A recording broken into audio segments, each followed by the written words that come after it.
150 gram பச்சை பட்டாணியில் 250 ml பால் சேர்த்துக்கோங்க. 3 spoon தயிரில் 1/2 ஸ்பூன் மிளகாத்தூள், 1/2 ஸ்பூன் சிக்கன் மசாலா, கொஞ்சம் மஞ்சள் தூள் சேர்த்து இந்த மாதிரி நல்லா கலந்து எடுத்து வச்சுக்கோங்க. ஸ்டார் ஹோட்டலில் மட்டுமே பல ₹100 கொடுத்து வாங்குகிற இந்த கிரேவியை வெறும் ₹50 செலவில் எப்படி பண்ணலாம்னு பார்க்கலாம் வாங்க. இதுக்கு 2 தக்காளி, ஒரு வெங்காயம், கொத்தமல்லி, கருவேப்பிலை, புதினா எல்லாம் கொஞ்சம் கொஞ்சம் எடுத்துக்கோங்க. நான் பாதாம் எடுத்துருக்கேன், உங்களுக்கு வேணால் நீங்கள் முந்திரி கூட எடுத்துக்கலாம். இது எல்லாத்தையும் அரைச்சி எடுத்துக்கோங்க. புளிப்பு இல்லாத தயிர் இருந்தால் அது கூட 2 ஸ்பூன் இதில் சேர்த்துக்கோங்க.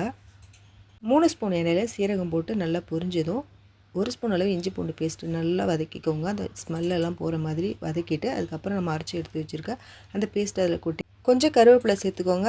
நல்லா வதக்கிட்டே இருக்கும்போது இந்த மாதிரி எண்ணெய் பிரிஞ்சு வரும். இந்த மாதிரி எண்ணெய் பிரிஞ்சு வரும்பொழுது நம்ம எடுத்து வச்சுருக்க அந்த தயிர் பேஸ்ட்டு இதில் போட்டு கலந்துடலாம்.